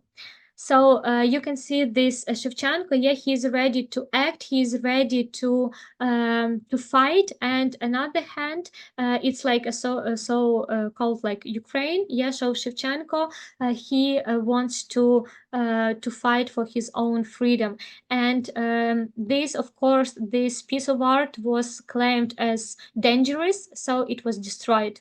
And on the opening, and nowadays at the Kyiv Shevchenko University, we have completely another window. There is also a result of the challenge during the capture of Mariupol. It's nowadays like 2023, 2024. Alla Горська also decorated and made some mosaic tree of life and Bore Viter, but because of the Russian missiles, these masterpieces were destroyed, and unfortunately the Tree of Life is also included in the UNESCO list of cultural heritage, so I don't know how they want to just to rebuild it. So if someone tell you like culture doesn't matter, please remind and remember all these pictures with Shevchenko monument and this one. And this is the pictures of the ceremony of Simonenko, and Alla Горська, in memory of her friend, she drew this symbolic picture, Vasil Simonenko, and you can see this red, it's like red kalina, red colors. And there is an interesting website where you can listen to his own voice, Vasil Simonenko. There is an active link, and there is also his words. Що я можу сказати про себе? Ще так мало прожито і так мало зроблено. Хочеться бути людиною, хочеться робити гарне і добре, хочеться писати такі вірші, які б мали право називатися поезією. І якщо це мені вдається рідко, то це не тому, що я не хочу, а тому, що мало вмію і мало знаю. Найбільше люблю землю, людей, поезію і село Біївці на Полтавщині, де мама подарувала мені життя. Ненавиджу смерть, найдужче боюся нещирих друзів. Більше мені сказати про себе нічого. Vasil Simonenko, he died when he had 28 years old. I am now 28, so I understand that, it's really, you feel like you're ready to do so much, but and another poetry and another lyrics that I really love by Vasil Simonenko is called «Ти знаєш, що ти людина?» And this lyrics claims that the personality is unique and everyone is unique. Ти знаєш, що ти людина? Ти знаєш про це чи ні? Усмішка твоя єдина, мука твоя єдина, очі твої одні. Більше тебе не буде завтра на цій землі. Інші ходитимуть люди, інші кохатимуть люди, добрі, ласкаві і злі. Сьогодні усе для тебе – озера, гаї, степи, і жити спішити треба. Кохати спішити треба, глядиш, не проспи, бо ти на землі людина. І хочеш того чи ні? Усмішка твоя єдина, мука твоя єдина, очі твої одні. Could you just imagine that this poetry was written during the USSR, when the human was considered as a part of a machine, with no soul, with no emotions. And Vasil Simonenko, he claims like, no, you are human, and you have to live today, because tomorrow probably you will not be able to do so. Okay, and another Lina Kostenko, another Шестидесятница, or another representative of 60s. She also wrote about the poetry and about the role of inspiration. The poetry calls wings, крила. А й правда, крилатим ґрунту не треба. Землі немає, то буде небо. Немає поля, то буде воля. Немає пари, то будуть хмари. В цьому, напевно, правда пташина. А як же людина? А що ж людина? Живе на землі, сама не літає, а крила має, а крила має. Вони ті крила не з пуху пір'я, а з правди, чесноти й довір'я. У кого з вірності у коханні, у кого з вічного поривання, у кого щирості до роботи, у кого щедрості на турботи, у кого з пісні або з надії, або з поезії, або з мрії. Людина нібито не літає, а крила має, а крила має. I hope that this lyric will inspire you every time when you get upset or think that like, no, everything is horrible. Just remember that людина нібито не літає, а крила має, а крила має. So, and you can just rest, take breath, and open your wings fully. Okay, and there are a couple of words about the shadows of the forgotten ancestors, written by Mikhailo Kotyabinski and directed by Serhiy Parajanov, who was Armenian director. And this was a premiere, happened in September 4, 1965, in Kyiv Cinema, Ukraine. And this is the movie like about Hutul region, about this Ivano-Frankivsk, about this Galiciana, Ivano-Frankivsk probably region. And on this, like before this premiere, there was an accident also when on the Seine, there was a performance, and one of the writers he started telling that there are some accidents when Ukrainian artists are persecuted or they are sent to the prison. And Vasil Stus, who was the PhD student at the Institute of Literature, he claimed like, who is a guy who is against the like not the government, but хто проти терору встаньте, who is against the terror, like stand up. And many people, not so many, but several people, like they stood up, but at the same time the movie has begun, and after the movie there was an like there were some people who started following this activist, and the next day Vasil Stus was asked why did he do so, and later he like explained his position. And unfortunately, it was led to the prison. So he was sent to the prison, and you can see the picture. This is Viktor Medvedev, and he at the time he was Stus' lawyer.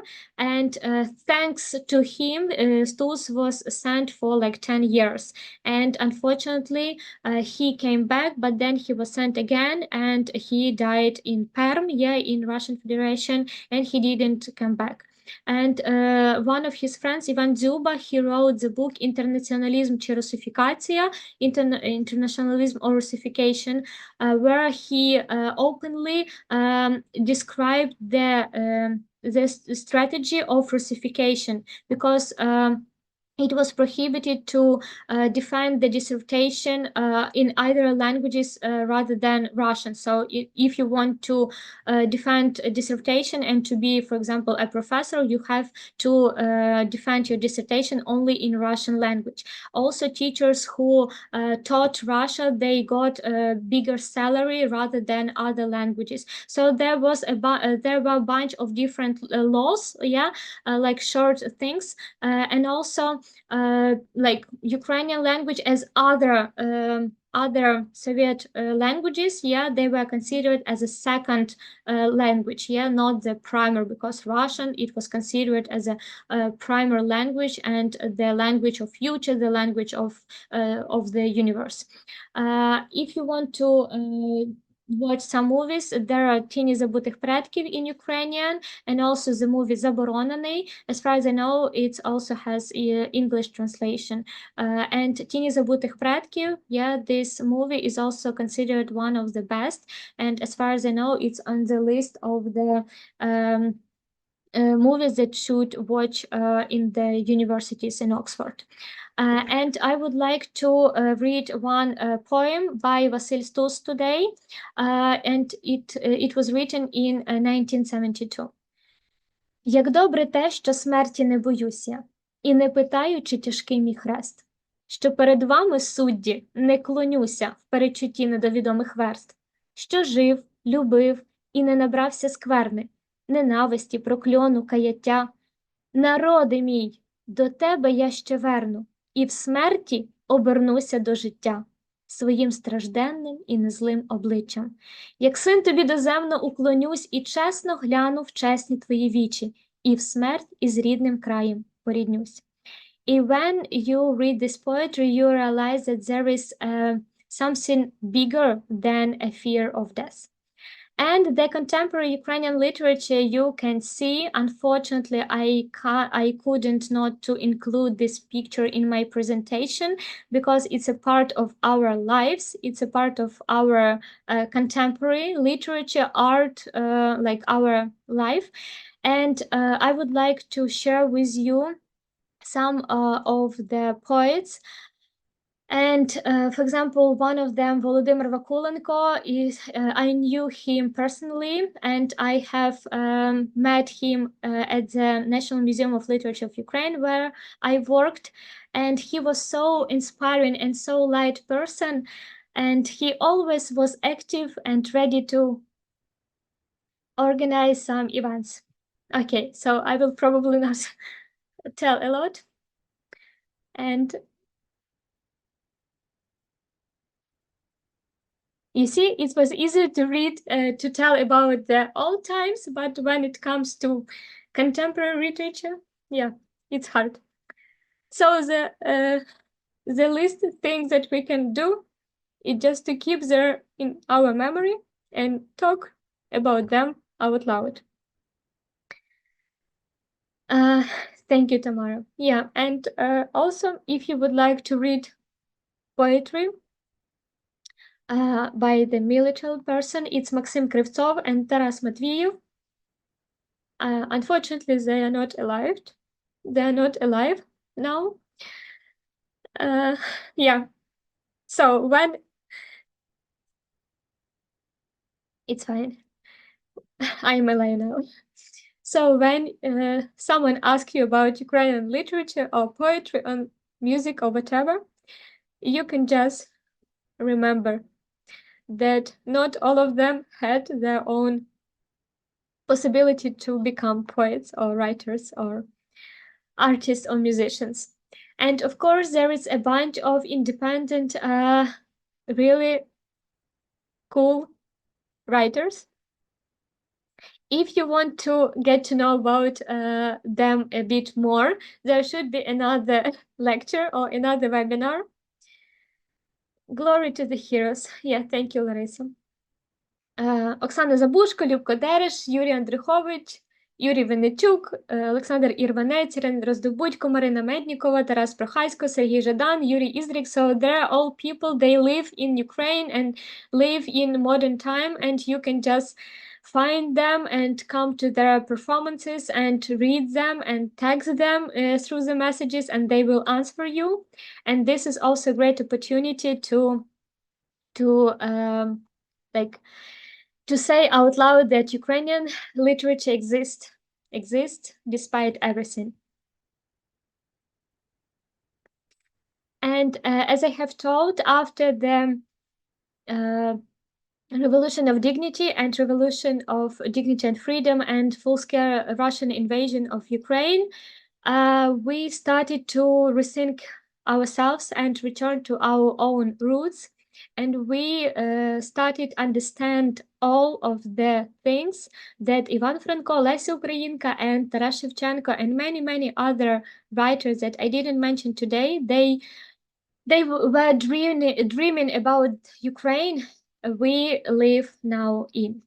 And that's why we have to appreciate this time just to be able to support Ukraine, to live in Ukraine, because it's a place of free people. And I have another question for you. Sorry for my emotional.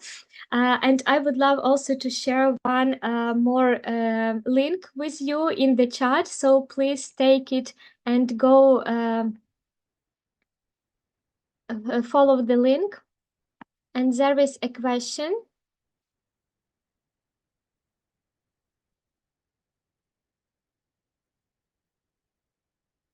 There is a question. After everything I have told you today, what ideas are crucial for understanding the Ukrainians and the Ukrainian literature? Just your own perception and your own feedback. Like when you hear the Ukrainian literature, now, what would you say? And I will also share my screen so everyone will be able to see your answers.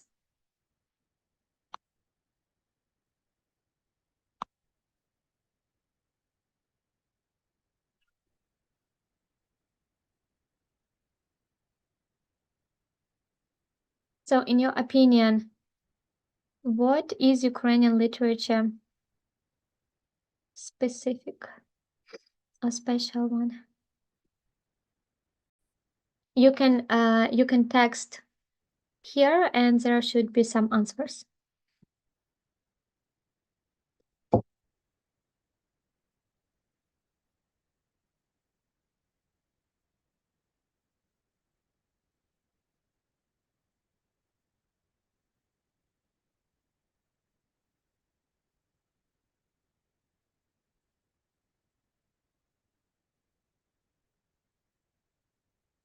Okay, we have response. I would say that Ukrainian literature reflects the beauty, the spirit, and the bravery of the people of Ukraine.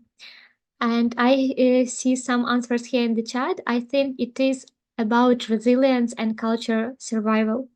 Thank you. The best part of this talk was hearing you read this beautiful poetry. Thank you. We will spread to all in the world that freedom is within the Ukrainian heart. Sorry, my survey doesn't work. It's okay. Thank you so much. Yeah, if you have some other thoughts, please share. I would love to read. And at the very end, let me share my screen. I would love to share with you my own thoughts. Like after and during the preparation, I just tried to answer this question by myself, and there are the answers that I would like to share with you. Freedom spirit, yeah, the fear of slavery is more scary than death. And there are, as I have told, yeah, it's better just to keep running and to trying to fight. Fighting for own values and defending the homeland, because it's your home. You don't have other home. Self-sacrificing love for the people you love. The power of people's unity. Yeah, as we know, only together we can make a change in this world. Humor and love that saves the mental health. I didn't mention a lot, but as I have told, Kotlяревский and his poem Aeneida at the beginning is very funny, but later it becomes serious. Equality, equity, and dignity. Yeah, as Skovoroda told, unequal equity. Yeah, so everyone is equal because everyone is different. The importance of a historical memory. Oksana Zabushko and many other modern contemporary writers, they claim that it's important and crucial for our existence here to understand the historical accidents, the historical periods that happens, as we see, happen again and again. And as Vasil Simonenko wrote, life is priceless. Yeah, ти знаєш, що ти людина, and appreciate it and defend your beloved ones as much as you can. So Ukrainians have made their own choice. Yeah, instead of bisa, that means to be afraid of, we have decided bisa, or just to stand against the oppression, yeah, and stand for our own values. And now it's time for the world to make its own choice. And as I have told, this lecture was like charity, and there are some organization that you would like to you would like to donate, yeah, and make a donation. There are Tanya Korzik, PayPal, and also Yana Sablesh, who knows. Yana Sablesh also is a Ukrainian educator and my good friend, and her and the same Tanya Korzik, their husbands are in the armed forces of Ukraine, and they like all the time they collect some different things. Yeah, they buy some different things constantly. Ri, Ukraine, and Leleka Medical Battalion Hospitalier. So everyone, every of this charitable fund, they have own mission, and if you want you can just read the description and feel and donate to any of them that you share and you feel you have to do so. Will you have access to the presentation slide? Of course you will have the presentation slides. I will send it to everyone who registered for this event, and in case if you didn't have time to watch it today, yes, so you can there will be also recording, so you will be able to watch it later and also to share with everyone who might be interested in Ukrainian language and history. Yeah, thank you so much for your attention, and remember that your donations save Ukrainian people's lives. As I tell, like we need not money, but we need our people's lives. And the ironic tragedy is like without weapons and without medicine, we just can't save these lives. Thank you so much for being together today. Yeah, for 2 hours. It's like almost 2 hours.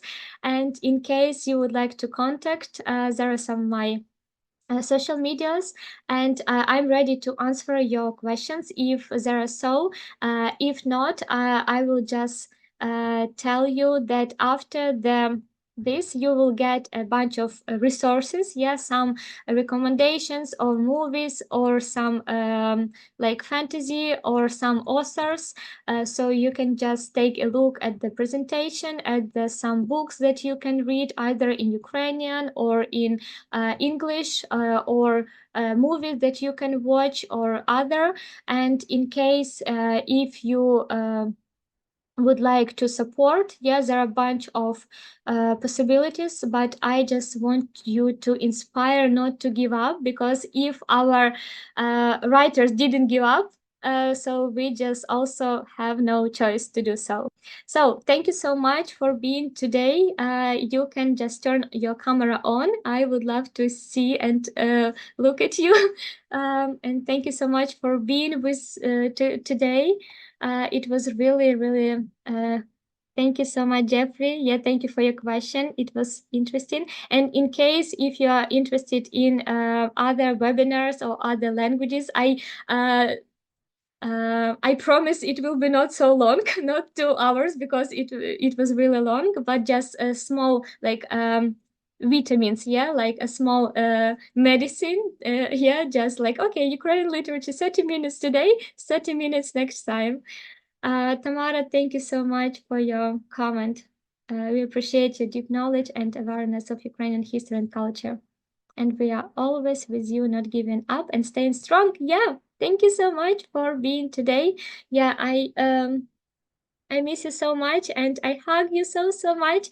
And remember that I am waiting for you in Ukraine, in the independent, free, inspiring Ukraine. Everyone. And I hope that when you come, we will make a tour, a big tour around different places, around different, like all the trees, all the places, all the cities of our writers and our special names, yeah, special places.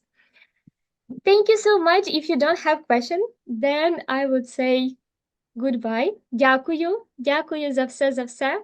І до побачення. До зустрічі. Дякую, Софійко. Па-па. До зустрічі.